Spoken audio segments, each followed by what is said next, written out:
Jornada de la soltera. Da vergüenza estar sola.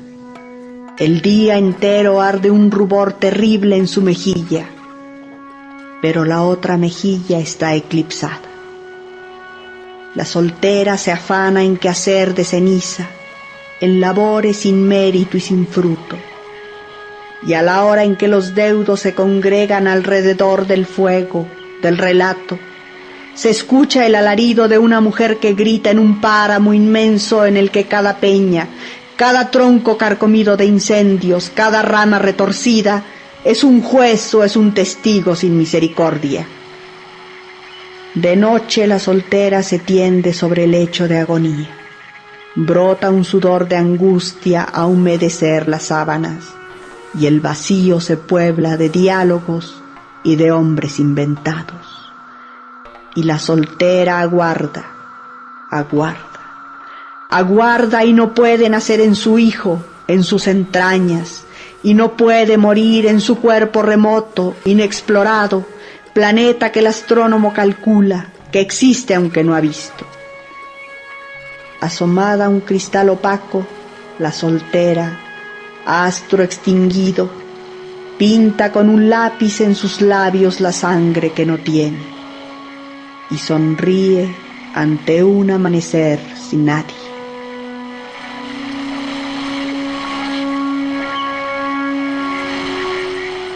Esa es la voz de Rosario Castellanos en 1961. Para entonces, ella ya era una de las escritoras mexicanas más importantes del siglo XX. Su obra es marca de su propia vida, de su crecimiento profesional y de la emancipación de su género. El fragmento con el que inicia este podcast es un poema titulado Jornada de la soltera. Probablemente quien escuche este audio ya no pueda relacionarse tan fácilmente con estas palabras, pues la mujer reflejada en sus párrafos parece sentir una terrible agonía por su condición de soltera, aparentemente sinónimo de soledad. Este es uno de los audios en su propia voz que forman parte de la serie Voz Viva de México. Y ella, Rosario Castellanos, la primera mujer en ser grabada para esta serie. Presencia, algún día lo sabré. Este cuerpo que ha sido mi albergue, mi prisión, mi hospital, es mi tumba. Su obra es una de las más importantes que se han escrito en México en los últimos años. Esto que unía alrededor de una ansia, de un dolor, de un recuerdo, desertará buscando el agua, la hoja, la espora original y aún lo inerte y la piedra. Lo mismo en el verso que en la prosa narrativa o el ensayo. Ha ejercido su oficio con iguales propósitos de actitud y expresión. Escribir, para ella, no es solo el descubrimiento del mundo interior, sino el deber que nos acerca a los demás y da nombre y sentido a las palabras. Este nudo que fui, inextricable de cóleras, traiciones, esperanzas, vislumbres repentinos, abandonos, hambres. Así se puede leer en el cuadernillo original que acompaña la primera edición de la grabación de la escritora en 1961 y reeditado en 1975 por la UNAM, también para la serie Voz Viva de México, después de que la poetisa falleciera el año anterior.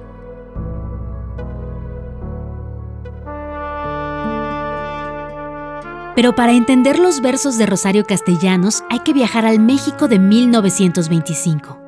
22 años antes de que las mujeres siquiera pudiéramos votar por nuestros políticos o representantes. Ser mujer era un difícil camino para andar, y ser mujer escritora significó para ella verter en palabras una representación de la vida femenina en esa época. Nació en la Ciudad de México, pero desde muy pequeña ella y su familia se trasladaron a Comitán, Chiapas, de donde eran originarios. Ahí transcurrió su infancia y su adolescencia. Y tuvo contacto con las comunidades indígenas de la región, así como con su cosmovisión, gracias a su nana, con quien mantenía contacto todo el tiempo. A continuación, la voz de la actriz Mariel Medina en un audio de descargacultura.unam, dedicado a la vida y obra de esta gran escritora. Mi nana me llevaba de la mano por la calle. Las aceras son de lajas, pulidas, resbaladizas, y lo demás de piedra. Pequeñas piedras que se agrupaban como los pétalos en la flor. Entre sus junturas crece hierba menuda que los indios arrancan con la punta de sus machetes.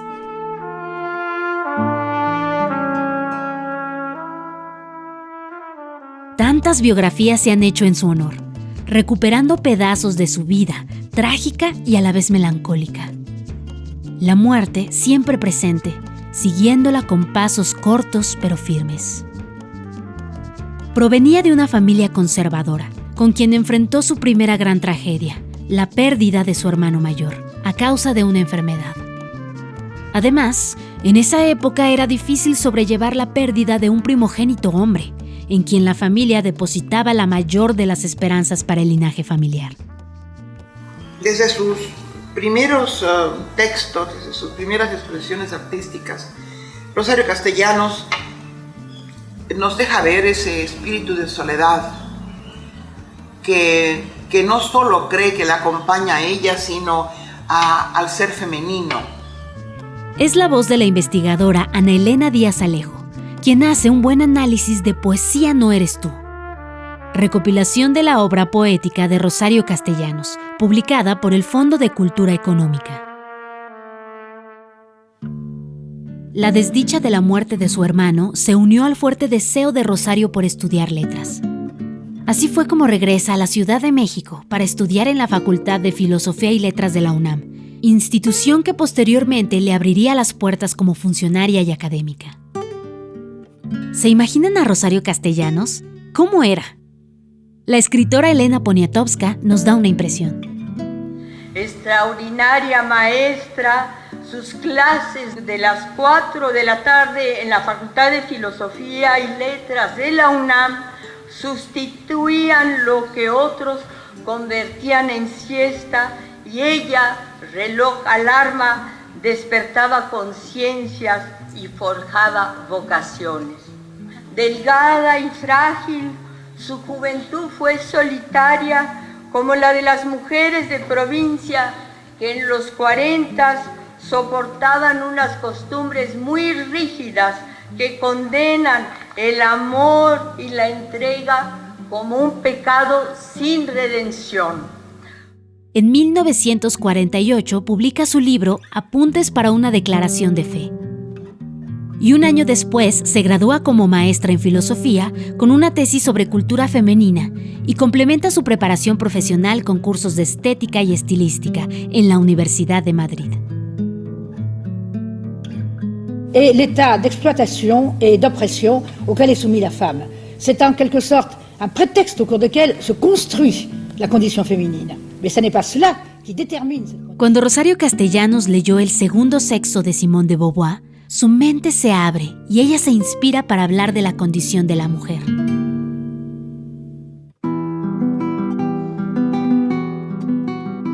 Sus obras ahora comparten párrafos y párrafos dedicados al feminismo, el cual nunca dejó de reflejar en sus poesías y ensayos. En 1948, su madre fallece, y tan solo 20 días después también su padre.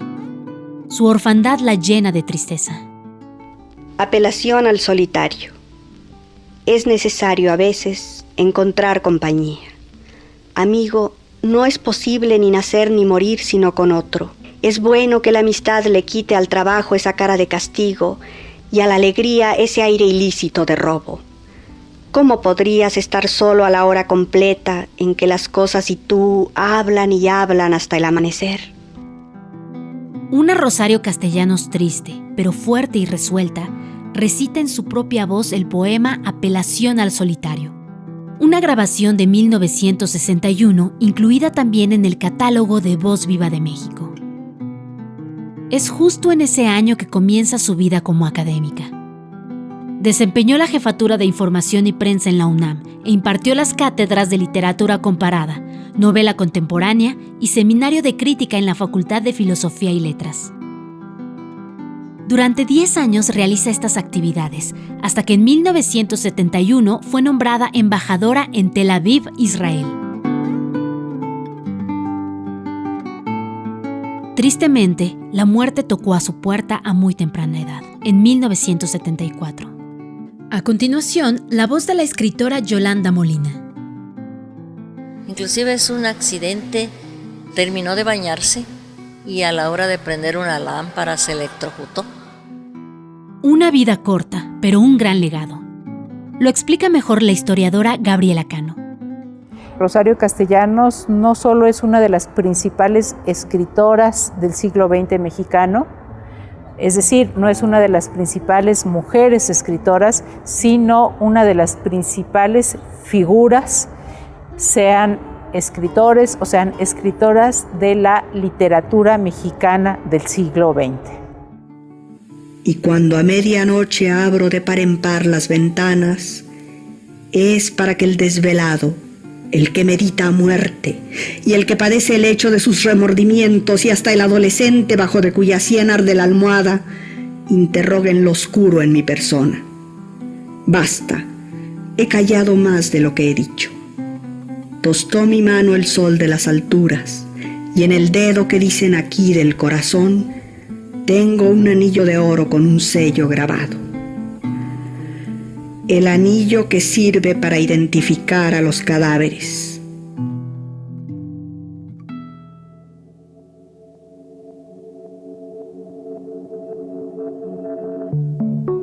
A la segunda mujer en ser grabada para la serie Voz Viva de México, ya la hemos escuchado en este podcast hablando sobre Rosario Castellanos. Exacto, es Elena Poniatowska. En el costado de la iglesia del Campo Florido había una carta donde trabajó un señor Manuel al que le decían el robachicos. Bailaba, ganaba bien, nomás que se enfermó y se fue a arrimar con la señora Lola. Llegué yo a llenar el buche y me dijo la comidera: pobre de Manuel el robachicos, no puede ir a trabajar a la carpa porque tiene malos los pies. Bueno, pues que vaya al doctor para ver qué le hacen en sus patas. Pero ¿cómo va al doctor si no tiene dinero? Como entonces cobraban cualquier cosa los médicos, yo de manera ardiendo le dije: le voy a dar para que... Esta es la voz de Poniatowska a sus 38 años en 1970. Pasaron casi 10 años para que se grabara nuevamente a otra escritora para la serie Voz Viva de México. Eran otros tiempos, en donde la representación proporcional de las mujeres en la literatura era muy pobre, lo mismo que en la academia. Hablar de Poniatowska es hablar de la historia de las mujeres en la literatura mexicana y también en otros ámbitos del mundo cultural. Nació en Francia y emigró a México con tan solo 10 años, en donde comienza sus estudios. En 1953 comienza su labor como periodista, profesión que siempre la ha acompañado y que le ha servido como base para muchas de sus obras. Publica su primer libro en 1954 titulado Lilus Kikus. Es el nombre de una niña inquieta, un libro de magia y sueños. Quizás es un reflejo de la personalidad de la joven Elena de aquella época. Desde entonces ha creado en casi todos los géneros literarios: cuento, teatro, crónica, ensayo y novela. Muy cercana a los movimientos sociales, activistas de izquierda y feministas. Fue una de las fundadoras del periódico La Jornada, en donde también fue columnista. Ha colaborado en medios nacionales y revistas políticas y sociológicas de alto renombre. A continuación, la voz de Marta Lamas. Es una escritora política, pero no es panfletaria. Eso es lo bueno de Elena. O sea, que ella es una escritora literaria, ella escribe bien y muchos de sus temas son temas que nos importan a las feministas y que pueden importarle al mundo, ¿no? Por todo ello, Elena Poniatowska ha recibido numerosos premios que reconocen su carrera literaria, como el Premio Alfaguara en 2001 por su novela La piel del cielo, el 15º Premio Internacional Rómulo Gallegos en 2007 y el Premio Cervantes 2013. Además, fue la primera mujer en recibir el Premio Nacional de Periodismo en 1979. Tanto se puede decir de esta gran escritora. Tantas obras, tantos premios. Y sí, es mexicana, pues se nacionalizó después de casarse. Ojalá y ahora pudiera empezar otra vida. cambiar totalmente, borrar los años antes, o de repente como morirme sin morirme y revivir y ser otra persona, ser la Elena de 30 años o de 25 con todo lo que ahora sé, porque creo que todo lo haría mucho mejor. ¿Mejor? Estas son las palabras de una mujer que siempre busca superarse a sí misma. En 2009 se hizo una reedición para la colección Voz Viva de sus obras Las Pachecas, Hasta no verte, Jesús mío y La flor de lis. Escuchemos un fragmento de este último. No sé qué será de mí. Mamá piensa enviarme a Francia para cambiar de aire, que no me case joven y con un mexicano como Sofía. Verás, los bailes en París, qué maravilla. Te vamos a poner en un barco, verás, o en un avión, verás, te vamos a subir a la punta de la Torre Eiffel, tendrás París a tus pies, te vamos a poner sombrero y guantes y bajarás por el Sena. Una voz mucho más madura que la grabación de 1970, la voz de la experiencia. Escuchar a Elena leer su obra es acercarse a fragmentos de su vida y recordar los andares por los que ha transitado. Aquí mencionamos solo algunos de sus más grandes reconocimientos, pero la lista es realmente interminable. Con su voz da paso a la década de los 70, en lo que fue esta colección de audios literarios. Y así como pasaron 10 años entre la grabación de Rosario Castellanos y la de Poniatowska, ¿cuántos creen que pasaron para volver a grabar a otra literata mexicana? En esta ocasión solo 4. ¿Se pueden imaginar de quién se trata? Ahí les va una pista. Escuchen con atención. Otro libro de amor. Tan solo una mirada y el camino del goce está trazado. La interna llamarada, todo el cuerpo acimbrado y el corazón quedó petrificado. Después la mano leve en el misterio del amor se inicia, por dentro fuego llueve, es mortal la caricia, se confunde el temor con la delicia. El apellido de la escritora se menciona dentro del mismo fragmento. Estos versos llenos de pasión solo podrían ser de Guadalupe Amor, mejor conocida como Pita Amor, quien en el nombre lleva la penitencia. Nació en 1918 en el seno de una familia conservadora y católica. Fue la menor de 7 hermanos y desde entonces mostraba rasgos de carácter fuerte. Desafió las costumbres de su época, pues fue una madre soltera y protagonista de una vida amorosa, desafiante e intensa. Es considerada una precursora de la liberación sexual femenina. Resulta contradictorio que esta mujer, que no cejaba en su afán de escándalo y salía desnuda bajo su abrigo de mí, a gritar a medianoche en el Paseo de la Reforma: yo soy la reina de la noche, regresar en la madrugada a su departamento de la calle de Río Duero y en la soledad del lecho escribiera en la bolsa del pan y con el lápiz de las cejas décimas soberbias. De nueva cuenta, Elena Poniatowska nos da el panorama. De hecho, Pita Amor era su tía en segundo grado. Pita tenía tan solo 29 años cuando publicó Yo soy mi casa, su primer poemario. Fue la primera pista de la grabación que hizo para Voz Viva y se publicó en 1974. Casa redonda tenía de redonda soledad. El aire que le invadía era redonda armonía de irrespirable ansiedad.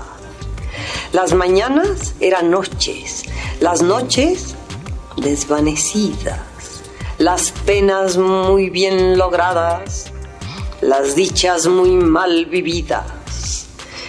Y de ese ambiente redondo, redondo por negativo, mi corazón salió herido y mi conciencia turbada. Un recuerdo he mantenido, redonda, redonda nada.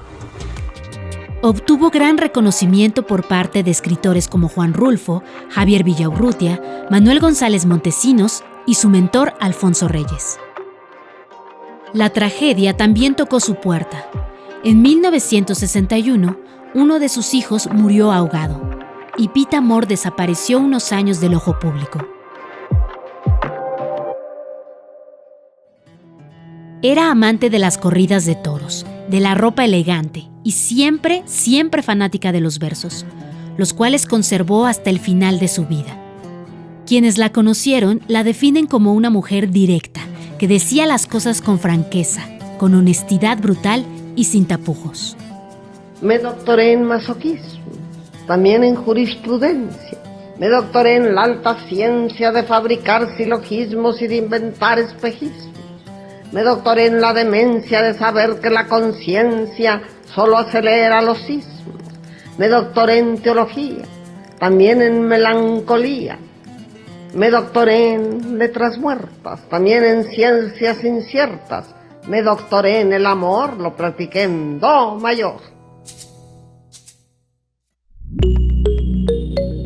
Rosario Castellanos, Elena Poniatowska y Pita Amor fueron las primeras escritoras en ser grabadas para la colección Voz Viva. Ellas encabezan la lista de manera majestuosa, misma que se intensificó y creció con el paso del tiempo.